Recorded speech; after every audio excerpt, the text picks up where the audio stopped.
Well, welcome to another edition of Coffee with the Mayor. Today, we are excited to have our new to his position, but not new to Hillsboro, Superintendent Clint Corby. Clint, welcome. Thanks for having me. Hey, it's really it's our pleasure, and I've been wanting to have this coffee session for a while because I'm always excited about our schools. I am too. We've got some of the best students, the best teachers, the best administrators in the state.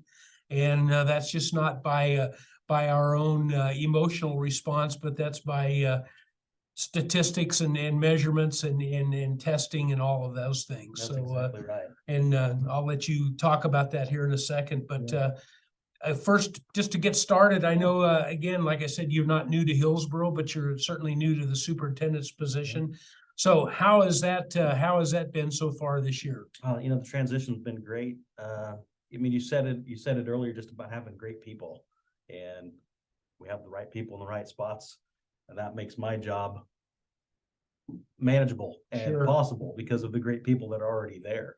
The one thing as a superintendent, not having daily interaction with kids all day long, that's been a challenge. So I find myself going up to the schools quite frequently, just to be around kids and keep our vision focused on why we're doing what we're doing. Well, I'm glad you're doing that because the highlight of my mayoral year is always the opportunity that I get to go talk to Daryl Knoll's senior government class, and it truly is. And this year I got the opportunity to say that, and I think they were a little bit amazed at that, but it is. I mean, when I see those fresh young faces and that excitement and enthusiasm that those kids have, it does my heart good. So I always tell them, I said, I'm hopeful that the future mayor of Hillsboro is sitting in the room with us here today.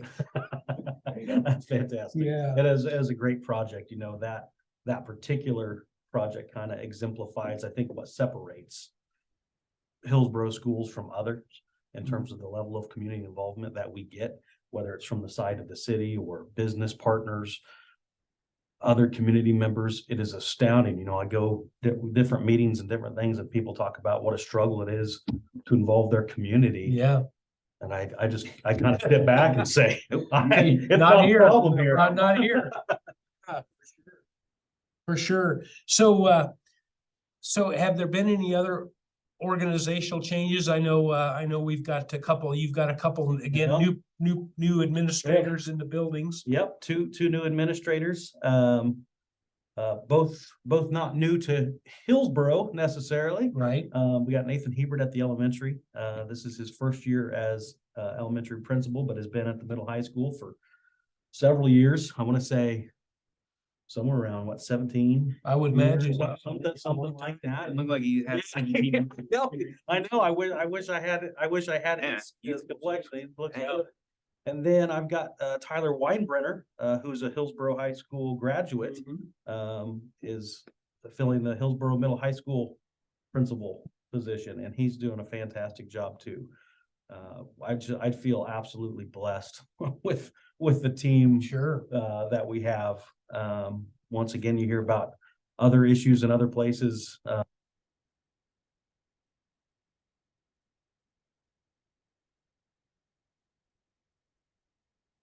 We continue to try to find new and different ways to engage with the school district and in the city, and I have aspirations at some point that we may even have some internships at some point that we could work on. We would love to be a part of that. One of the things that kind of came through when we started doing our project-based learning was the importance of involving the community, of making it real to us here and not just some hypothetical project, and how we can make Hillsboro better. And I mean, that goes in line of showing what options are here, as our kids, if they go to college and they come back, or they go maybe they go in the workplace, they go in the military, be able to come back here to Hillsboro. That's what we want, to have them be successful, because we have great kids and great families. It's what makes it go round. We were talking about Mr. Hebert, Nathan Hebert, and Nathan did such a great job with his when he was at the middle high school with his kind of entrepreneurship program. Who have you got backfilling that Yeah, so we position? got Tara Kinnaman, Mhm. join us. She was last at Wichita North, actually spent a long time in St. John, which is my hometown. Okay, And so she's doing a great job. Feel absolutely lucky to and great to have her here. Right now, CTE positions are difficult to fill across the state. And so to be able to have someone of Ms. Kinnaman's quality is unbelievable. well, I'm sorry to say I haven't had a chance to Yeah. hear yet, but definitely looking forward to that. Absolutely. I'm assuming we're going to continue engaging with the entrepreneurship, the youth entrepreneurship challenge. Yes. Yep, March 1st is this. March 1st. March 1st. I've Good got one. Mrs. Kinnaman on the line on that. Do ya? So, yeah, Okay. we're having a couple conversations about how that works. Okay. I don't think she's new to it. She doesn't seem like she would be new to that. Okay. So I think we'll be okay. And Good. yeah, we've had the winner for the last 6 or 7 years. Yeah. Out of We've had a lot of Hillsboro, success so, there. yeah. Yeah, and that again, that doesn't just translate to high school or to Hillsboro, but Absolutely that's, I know that there have been students that have taken that and run with it, after they left Hillsboro High School. So, Absolutely. No, your rhubarb market exists Yeah. because of an idea That's right. spurred yeah, there. And imagining life without rhubarb right now. right. is That's difficult. I mean, pretty hard what- to that's do. what's in my cup Yeah. right now. So I Right. can't. Well, I was coming from Durham, so I stopped at Casey's to get a quick cup. No. So, but yeah, and also that there's kind of a tie then with Tabor College and tell us a little bit about how that connection works, because we're fortunate not only to have a wonderful public school system, Right. but to have a 4-year college here in Hillsboro is a tremendous asset. One of the things that does make Hillsboro great is Tabor College as well. And the partnerships that we have, if we didn't have each other, we wouldn't be as successful as what we are.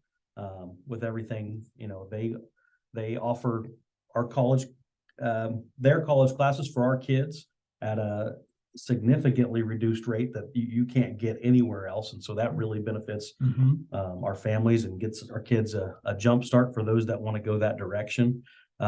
We do our best to the number of observers and student teachers and that sort of things that are in our school on a daily basis it's a very high number, and we're glad to do it because we need each other to make it go around, whether it's a partnership with the stadium, like I said, the college classes, the student teaching, all of those things, just that's what makes us special. And I think Tabor is part of the reason that Hillsboro values education as much as they do comparatively to other communities.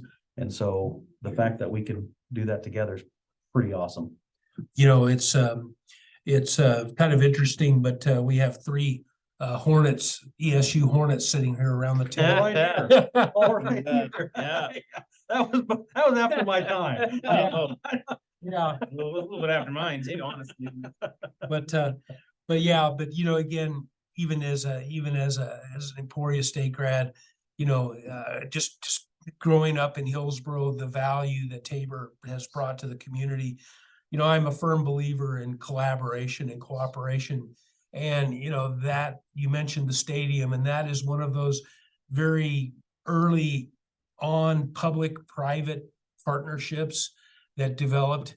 And I recognize we ran into a snag at the beginning of that, and it got delayed for a time, but the value of that has proven itself year after year. I mean, because you look at those facilities, and you realize that neither Tabor nor USD 410 would have that were it not cooperating and collaborating. So, I'm always looking for ways to do that differently and expand on that.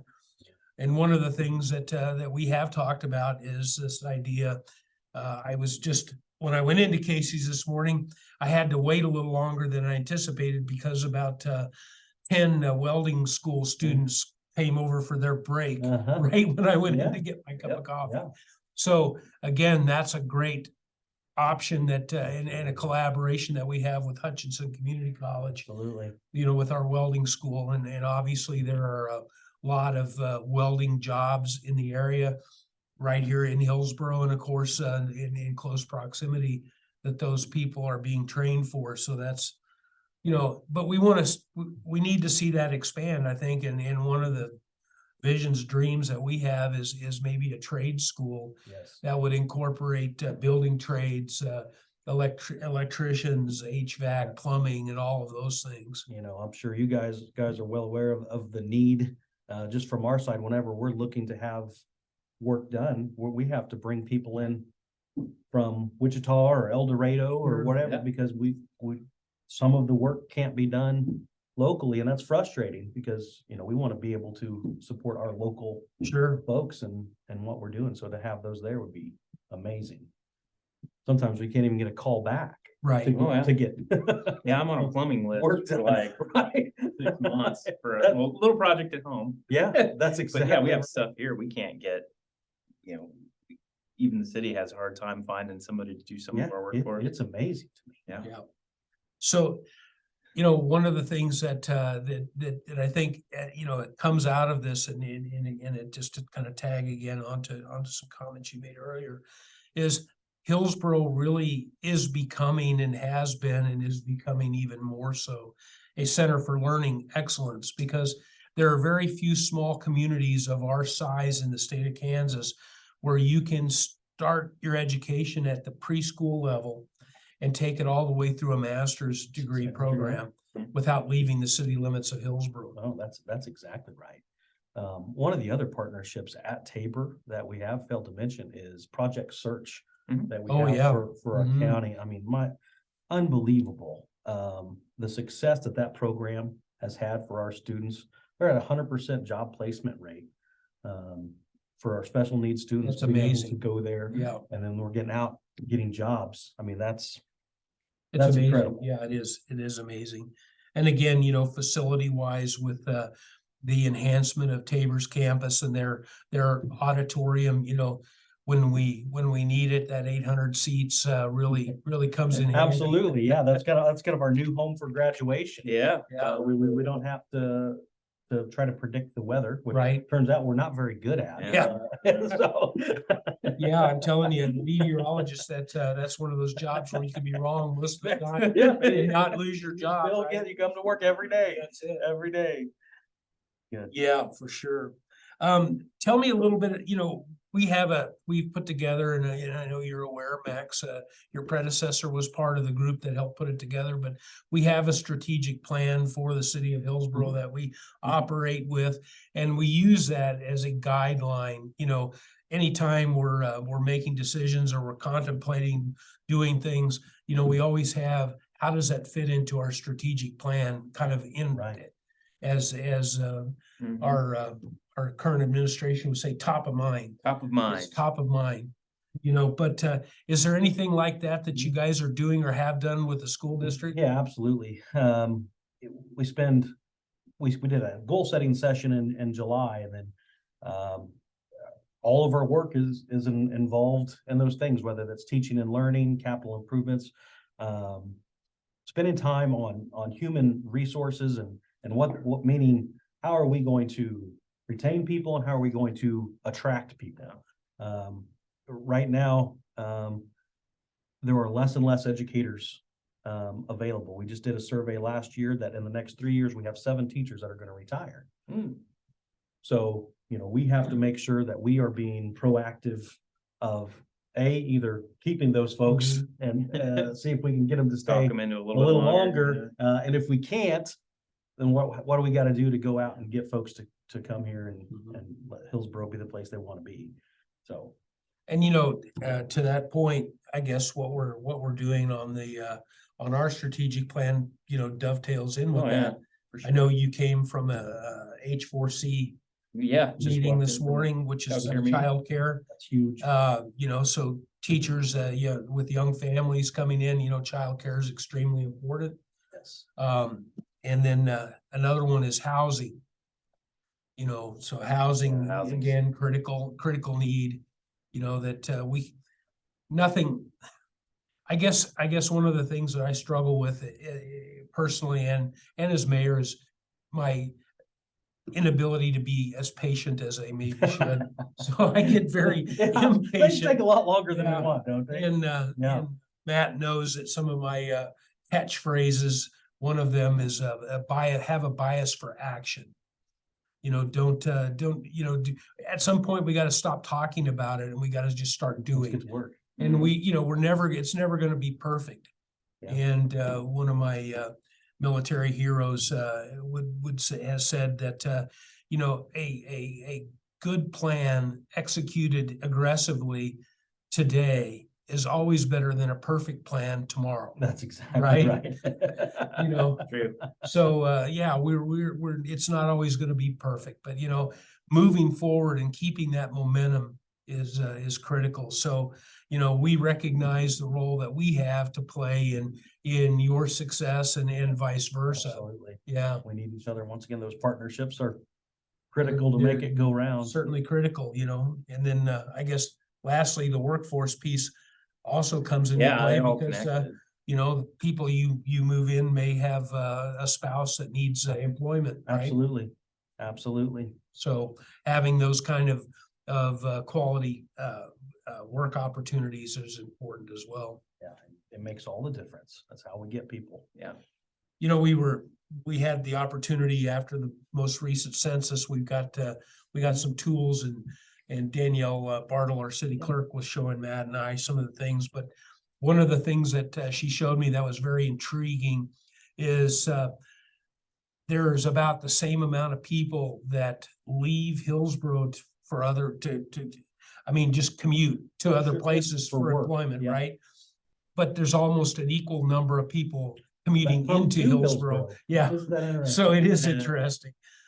Now, how do you convert those people from Right, driving to living here? Right. And that's Right. when you start talking about housing again and Sure. childcare. It's all a web that has to be, you can't lift just one piece of it. You have to No. lift it all at once. Right. And that's the truly hard part. yeah, Trying to it's a figure that heavy out. lift. So what is again, teacher shortage? I know Yeah, you're so, struggling to yeah, find bus so drivers, for example. We do. We absolutely struggle to find bus drivers. We've struggled to find almost every position. Custodians. Quite frankly, I know as a Maintenance. city, We've done the same. that's a struggle. And I haven't talked to any industry where it's not a struggle of even getting applicants. Right. I don't know where everyone went. Right. It didn't seem that we had this problem 5 years ago. Right. But we do now, and so we got to do our best. We got to make sure that our pay is attractive. Right. For people to come in and do the work. To me, the most important work, it's why I do what I do, is working with our youth. Mhm. And making sure that they have opportunities and putting great people in their lives to Yeah. be successful. That's what makes us great, Sure. Yeah. Yeah, your son in particular is somebody I really enjoy and the leadership that he and his class showed with the community Yeah. garden this past year, that was so much fun to see them go out and really, again, have a bias for action and get out They there got and do after the it. work, And want them, this is another great example of just a partnership with the city and the schools and making that come to action. So Yeah. I appreciate That's a fun one. everything you guys did on that. that was a pretty Yeah, easy decision to make, Pretty easy. when you have kids that are excited about getting engaged in the community. And I know that the fruits of their labors, the produce that they Yeah. grew, actually went out into the community and That it benefited did. people that were in need of it. Yeah, So that's really cool. yeah, it was great. Yeah, so they got to learn, the community benefited, and it added quite frankly to our museum grounds by having a kind of a traditional produce garden that you would see Yeah. back in the day, Yeah. when people before before technology and before you would just run to the grocery store and get it, Absolutely. There's the studies that show how like getting in the dirt and using it actually releases endorphins in your brain as a positive experience. And so giving our kids that opportunity to go out and learn how, to provide for themselves, also learning that skill set. Evan Yoder, master, Sure. at teaching those kids that and sharing his passion. And so we still plan on trying to engage him as much as we can. There you go. Yeah, to Evan help and share his knowledge is really that's unmatched in that yeah, realm. for sure. Yeah, Evan's a good guy, and I was very fortunate not only to have gone to school with Evan at Emporia, but to have both of my children have him as a teacher and as an administrator. It was a pretty cool experience. So, we've had a connection. Of course, then my grandchildren. He was an administrator for my grandchildren. So, that's been it just again shows also that we have a place that people want to stay, once they get into our program. You mentioned Nathan Hebert. I mean, 17 years for a young person to commit that much to their lives.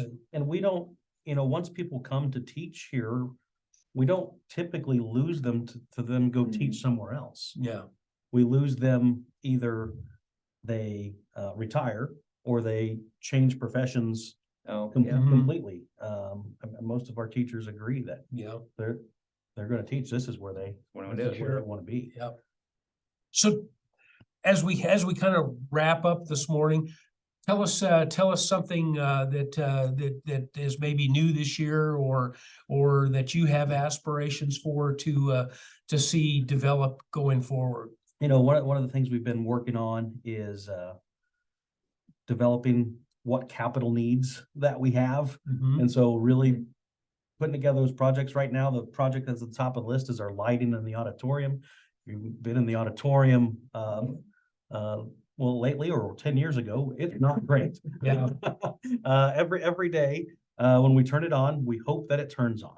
That's the hope. Like today, the system was built original with the auditorium. It hasn't been updated. And so that's something that we're working on right now to get done. Working on some windows at the high school, getting those done. That's long overdue as well.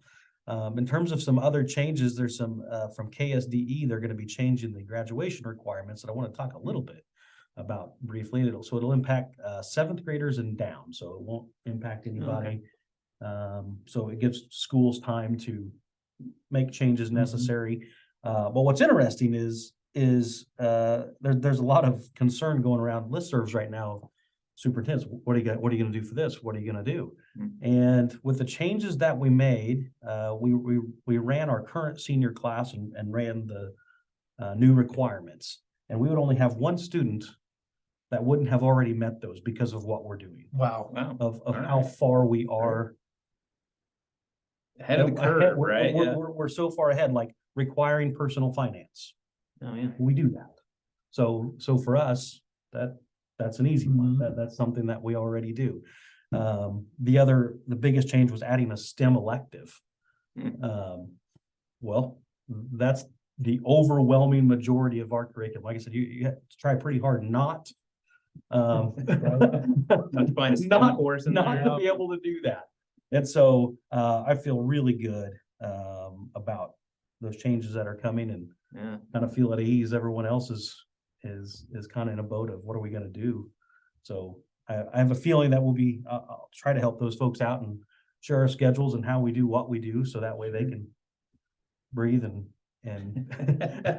do the work they need to do as well.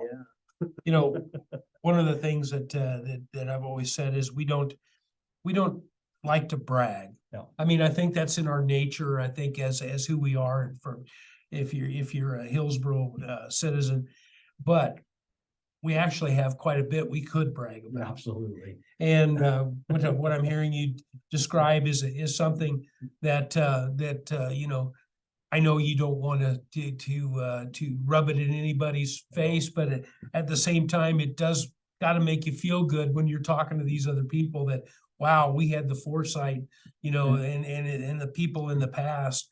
And I certainly appreciate that as mayor. You know, my predecessors, you know, Right. set the table for us to really reap the benefits. And in fact, I've already thanked Mr. Heinrichs. I said, hey, I gotta tell you, thank you Yeah. for the work you did. It was years ago on what they did with CTE and pathways Mhm. that really made that possible.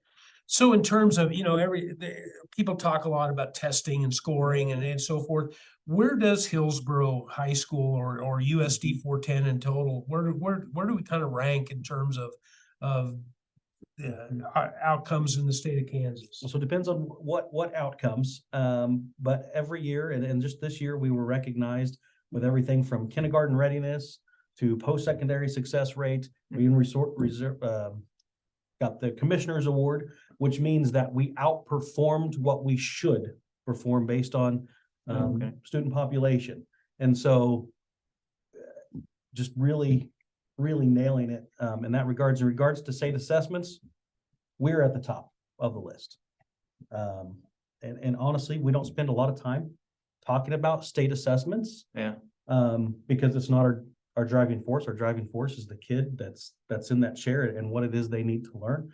But I think that's why our state assessment scores are high, because I mean, I can tell you over the past 8 years, the number of times that we had to sit down and say, okay, now for the state assessments, make sure we're doing this. That's not happening. Right. Right. Yeah, that's great. That's not there. That's So great. while the tests are important in terms of to be able to show what we do, it's not our focus. Yeah. If that makes sense. So is there anything else you'd like to share, or anything that the community should know or you would like to see from the community in terms of support and engagement? I just, you know, my thing is I'm grateful for the community that we're in. Don't have a chance to share that enough. People probably, I mean, I probably say it at every turn I can, but it's something I just truly mean. It's when my family and I decided to move to Hillsboro, the reputation of Hillsboro out among the state is very positive. And the people in the community is what separates it. The support that the school gets is incredible. And I would just say, if there is ever anything as a school that we can do to help support any community organizations or individuals or anything else, reach out to us, because that's where we want to spend our time. Great.